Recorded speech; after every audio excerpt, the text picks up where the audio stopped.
Je ne sais pas ce que vous en pensez, mais il y a énormément de choses suspectes dans la gestion de la crise du coronavirus. La première des choses qui saute aux yeux, c'est la manipulation, l'interprétation des chiffres et la façon de les présenter. Depuis toujours, il y a des milliers de décès de la grippe de saison en France ou en Italie. Imaginez que la presse publie tous les jours le point sur ces décès. Je suis certain que cela aurait affolé la population. La pression qu'ils mettent sur nous est si forte qu'on finit par se demander si ce n'est pas fait exprès. Certes, cette pandémie existe, c'est apparemment incontestable. Mais si on se penche sur les chiffres, on constate qu'il y a environ 1 décès pour 1000 contaminés, ce qui est assez peu sur le plan national. Les gens sont actuellement confinés chez eux dans un certain nombre de pays européens, mais pas tous. En Suède, dans les Pays-Bas, où on ne constate aucun désastre particulier. Les gens sont prostrés chez eux, exposés quotidiennement à un déluge médiatique qui est volontairement angoissant, rythmé par l'annonce quotidienne et hebdomadaire du nombre de morts. Il faut être clair. Le résultat des différentes enquêtes d'opinion est sans équivoque. 80% des gens sont favorables aux mesures qui ont été prises, c'est-à-dire des mesures de restriction totale des libertés fondamentales, en commençant par la liberté de circuler et de s'assembler. Vous pouvez maintenant être mis en prison si vous enfreignez l'interdiction de vous déplacer librement hors de votre domicile. C'est la première fois dans l'histoire du monde que des dizaines de pays occidentaux, simultanément, assignent à domicile des centaines de millions de personnes. Rien que cela devrait susciter un certain nombre d'interrogations. Je précise que l'Union soviétique sous Staline n'aurait pu que rêver d'une telle capacité d'enfermement de centaines de millions de personnes. Il y a beaucoup de choses pas très normales. Le gouvernement traîne les pieds pour se procurer des tests. Il existe des filières pour doter le pays de masques de protection, comme des usines en perdition prêtes à se mettre au travail. Nous sommes en guerre. Cela justifierait de les réquisitionner pour qu'ils se mettent au travail immédiatement. Mais non. Les services hospitaliers sont débordés. Mais on dirait que les lits des cliniques ne sont pas utilisés alors qu'ils le proposent. Enfin, cet étrange blocage qui est fait en ce qui concerne l'hydroxychloroquine pour soigner les personnes infectées pour arrêter la contagion. J'ai constaté que les gens importants prennent ce produit pour sauver leur vie. Mais le pauvre type de base n'y a pas accès. On se fiche qu'il meure. Enfin, ou du moins, c'est l'impression que l'on ressent. Alors tout ça, c'est bien gentil. Mais je me demande à qui profite cette panique mondiale. Car une telle pression n'est vraiment pas naturelle. Et je pense que ça dépasse même les influences gouvernementales. Pour, dirait-on, se nicher dans la haute finance internationale. Voici une explication très intéressante, basée sur la réalité et vérifiable dans la presse internationale. Cette panique et cette paralysie soudaine du monde occidental et cette mise sous séquestre de l'économie, cette interdiction de sortir de chez soi, sont intervenues en même temps que l'une des plus grandes crises économiques jamais vues. Je vous rappelle que juste un peu avant la publication de ce bouclage, la bourse française a perdu 40% de sa valeur. Idem aux États-Unis. Il y a eu un effondrement total des cours, qui se succédait quelques semaines avant l'effondrement du cours du pétrole brut. L'économie mondiale était en train d'entrer en récession, et en fait, bien plus. Et soudainement, à quelques jours près, miracle, la pandémie. La rumeur court, la rumeur s'amplifie, les médias commencent à faire peur, les bourses commencent à dégringoler. Et que se passe-t-il, entre-temps, de la part des banques centrales, tant la Banque centrale européenne que la Banque fédérale américaine?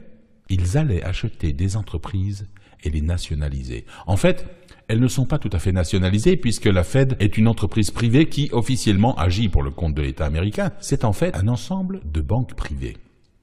Donc, ce qui est en train de se passer aux États-Unis est sans précédent, puisque la Fed a réussi à racheter les entreprises américaines en imprimant de l'argent à partir de rien. Volume d'argent illimité et il n'y aura pas de plafond. Avec cet argent, ils vont racheter toutes les entreprises. C'est un hold-up inédit. La totalité des marchés américains est maintenant contrôlée par un cartel bancaire qui peut maintenant fixer les prix. Je vous laisse deviner ce que ça va engendrer. Si une grande finance new-yorkaise peut déterminer le prix de ce que vaut une entreprise d'un jour à l'autre, vous vous imaginez avec quelle facilité ils vont pouvoir spéculer. Ils sauront la veille les prix du lendemain. C'est une mise sous séquestre au profit d'un cartel bancaire de la totalité de l'économie occidentale et ça a été rendu possible grâce à une panique générée artificiellement. Il existe un précédent pour ceux qui seraient sceptiques, car c'est ainsi que les Rothschild ont fondé leur fortune au XIXe siècle. Hélas, il faut constater que la puissance des médias n'est pas exagérée et on peut véritablement influencer les masses dans la direction que l'on veut. Ils ont fait ça pour resserrer encore plus le contrôle des masses parce qu'ils voient bien que le système se désintègre. Il y a la montée du populisme, du souverainisme, du nationalisme de manière générale, de résistance à l'élite financière, politique et médiatique en place, de plus en plus forte. Ils ne sont pas aveugles. Donc, ils se disent, on va susciter un choc, qui va générer une crise, qui va leur permettre de prendre des mesures exceptionnelles pour renforcer leur contrôle. Ce n'est que l'histoire du 11 septembre 2001, avec le Patriot Act pour ceux qui s'en souviennent. Les spéculateurs, la veille de l'attentat, avaient revendu leurs actions pour faire un profit. Ils étaient au courant. Le pire, c'est qu'il a fallu créer une grande panique pour prendre le contrôle total des marchés, c'est-à-dire fixer les prix de manière autoritaire par la finance. Il y a un cours pour l'économie réelle, puisqu'on a mis tout à l'arrêt. Donc, ça veut dire chômage à grande échelle, et du coup, ce sont les gentils, c'est-à-dire nous, qui vont devoir payer. Et là, vous allez voir le Parlement français devoir prendre toute une série de mesures chocs. Les 60 heures, oui, mais rassurez-vous, ce n'est que jusqu'en décembre 2020. Les 35 heures, bon, on évacue. Les congés payés, on va vous les sucrer, mais rassurez-vous, c'est une mesure exceptionnelle. Vous comprenez, la situation est délicate. Il faut un peu de solidarité. Pendant que les grandes banques sont en train de se gaver comme jamais et de faire main basse sur les richesses occidentales, elles vont fixer les prix pour spéculer de manière encore plus féroce. Le coût réel dans l'économie, lui, va être payé par les travailleurs, parce que c'est à eux qu'on va demander de payer encore plus d'impôts, de travailler plus pour gagner moins. C'est ce qui est en train de se passer. Regardez les chiffres de la bourse américaine et vous comprendrez que tout cela est réel. Regardez le record de chômage. 3,3 millions de chômeurs en une semaine, cette semaine aux États-Unis. Ça n'est jamais arrivé.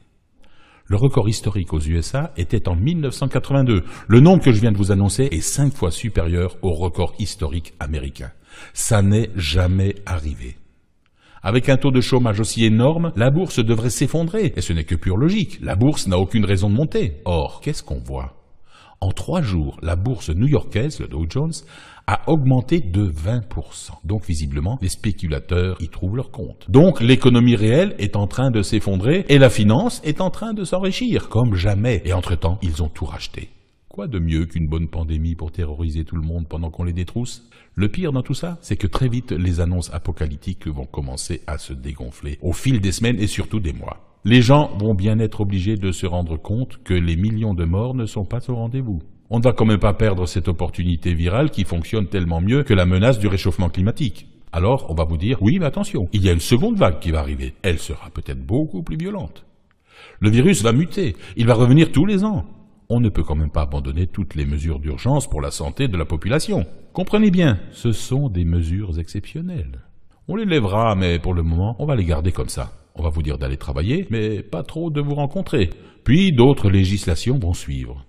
Sachez que vous venez de perdre la totalité de vos libertés en quelques jours parce que la grande structure médiatique qui contrôle le monde occidental sait parfaitement comment manipuler les foules en utilisant les émotions les plus primaires. Les objectifs sont atteints et irréversibles. Donc maintenant que les gens découvrent la réalité des faits ou pas, ça n'a pas de nature à changer la donne. L'opération est conclue. Donc c'est clair, vous n'avez plus de liberté. Peut-être qu'on vous laissera sortir progressivement pour aller travailler. Et puis, si jamais, compte tenu de la casse économique qui va suivre, ou des difficultés sociales, il y a des volontés de manifester, on relancera un peu la peur de l'épidémie qui va revenir, etc.